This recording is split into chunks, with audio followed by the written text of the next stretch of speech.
Ofittiin kaasin saba inni gaachana keeti osoo jennee sitti himnu of tuulummaan guutamteeti amma rakkachaa jirta akka ilmoo sareetti.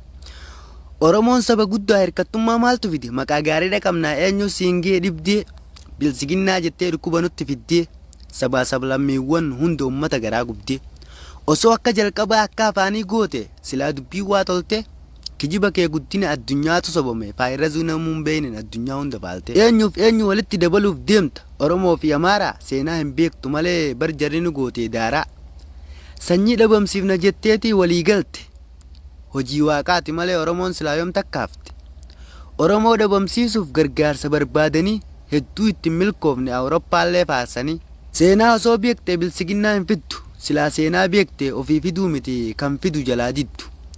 Furmaanni kee guutuun Oromoo harka jire yookaan aangoo gadhiistee nagayaan buusuuf irraa yoo san siif hin taane humna fayyadamtee humnaan si buusu achirraa. Oromoon si dammaqe akkam taata yaa galtu osoo waggaan hin gahin si garree ta'uu gantu ati immoo yaada keeti afaaniin fayyadamtee walitti goota fira gocha garaa keessaatiin gosaa gandummaa jira.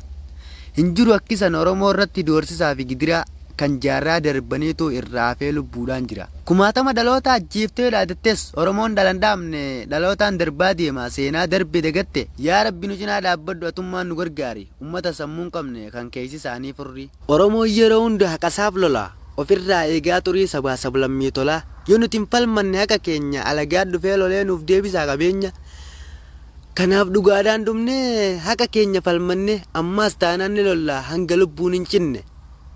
Dhugaa sitti himuu saba tuffatamaa jiraachuu manatti du'uun fafa osoo lubbuudhaan jirru mirga keenya sarbamne yakkaaf turii kamiin hanga kana salphanne osoo tokkummaa jennu akka jaarraa darbanii minilik lammaffaan dhufanii nu sarbanii Itoophiyaa irraa cinnee hanga taanu qulqulluu dimokiraasii afaaniin sobanii sitti duulu maaliif jettanii natti naarinaa maati ijoolleedhaas fitanii booda irraan duuti haati.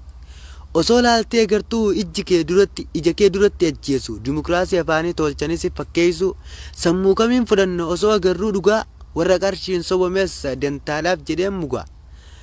Dhugaadhaan siin jedha sabaaf hin qabdu quuqaa maqaa Oromummaatiin ammaan booda daldaltu Oromoon sirraa mulqa.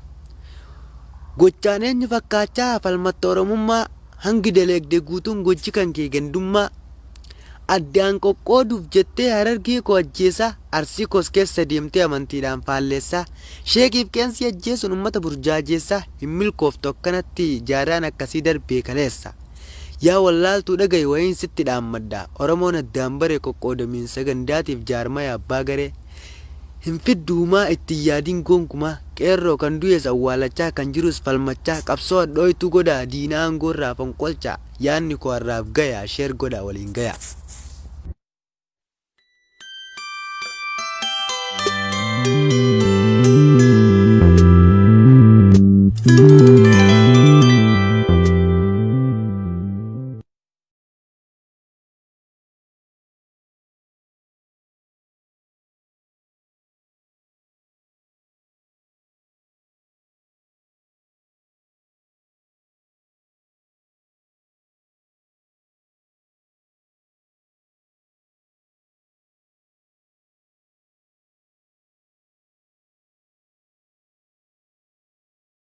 Ofittiin kaasin saba inni gaachana keeti osoo jennee sitti himnu of tuulummaan guutamteeti amma rakkachaa jirta akka ilmoo sareetti.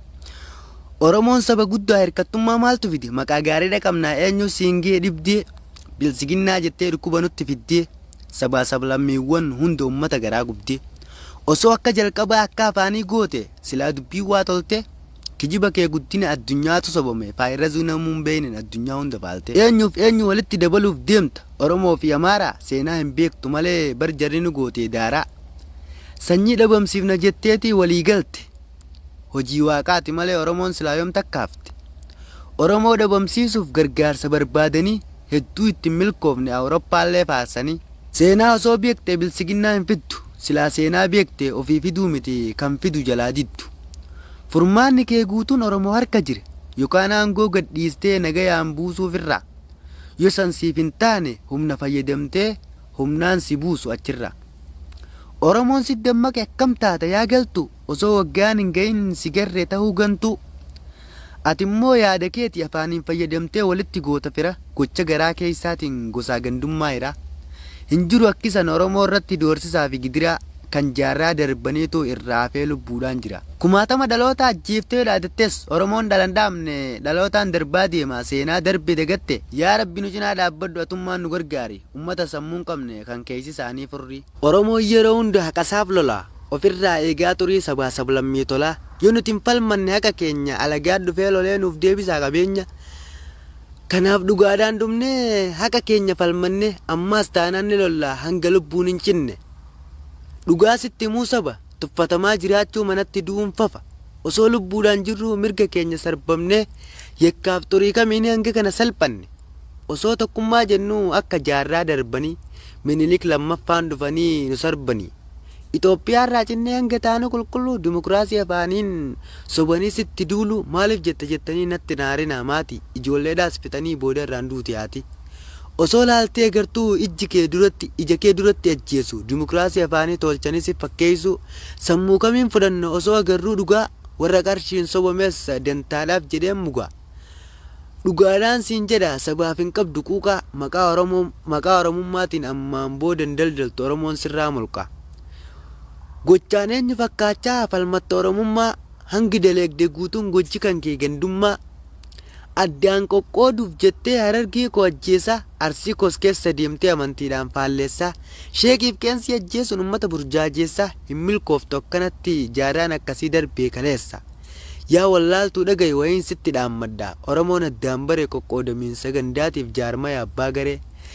Hin fidduumaa itti yaadiin gonkumaa qeerroo kan du'es awwaalachaa kan jirus falmachaa qabsoo adhooytuu godhaa diinaa aangoo irraa fonqolchaa yaadni koo har'aaf gayaa sheer godhaa waliin gayaa.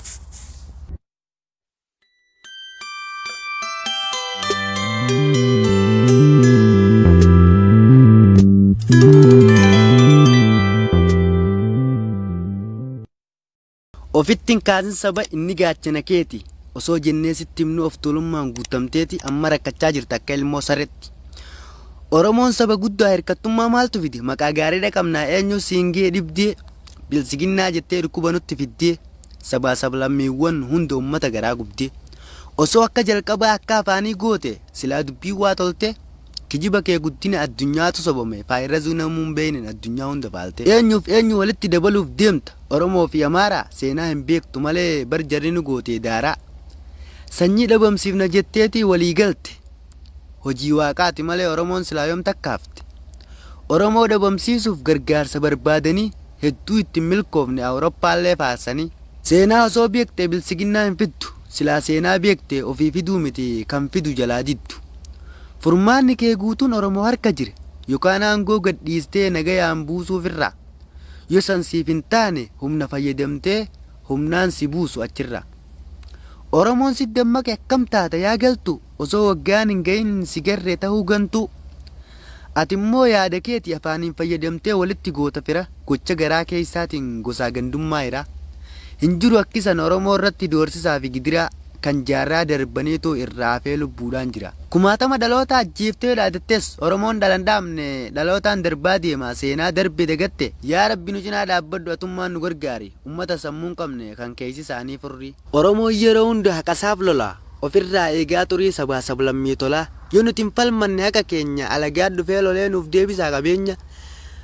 Kanaaf dhugaadhaan dhumne haqa keenya falmanne ammaas taanaan ni lolla hanga lubbuun hin cinne. Dhugaa sitti himuu saba tuffatamaa jiraachuu manatti du'uun fafa. Osoo lubbuudhaan jirru mirga keenya sarbamne yakkaaf xurii kamiin hanga kana salphanne. Osoo tokkummaa jennu akka jaarraa darbanii Minilik lammaffaan dhufanii nu sarbanii. Itoophiyaa irraa cinnee hanga taanu qulqulluu dimokiraasii afaaniin sobanii sitti duulu maaliif jettanii natti naarina maati ijoolleedhaas fitanii booda irraan duuti haati. Osoo laaltee gartuu ija kee duratti ajjeesu dimokiraasii afaanii tolchanis fakkeessu sammuu kamiin fudhanna osoo agarruu dhugaa warra qarshiin sobames dantaadhaaf jedheen mugaa. Dhugaadhaan siin jedha sabaaf hin qabdu quuqaa maqaa oromummaatiin ammaan booda daldaltu Oromoon sirraa mulqa. Gochaan eenyu fakkaachaa falmatta Oromummaa hangi daleegde guutuun gochi kan kee gandummaa. addaan qoqqooduuf jettee Harargee koo ajjeesaa Arsii koos keessa deemtee amantiidhaan faalleessaa sheekiif qeensi ajjeesuun uummata burjaajeessaa hin milkooftu akkanatti jaaraan akkasii darbee kaleessa yaa wallaaltuu dhagaye wayiin sitti dhaammaddaa Oromoon addaan bare qoqqoodamiinsa gandaatiif jaarmaya abbaa garee hin fidduumaa itti yaadiin gonkumaa qeerroo kan du'es awwaalachaa kan jirus falmachaa qabsoo dhooytu godhaa diinaa aangoorraa fonqolchaa yaanni koo har'aaf gayaa sheer godhaa waliin gayaa.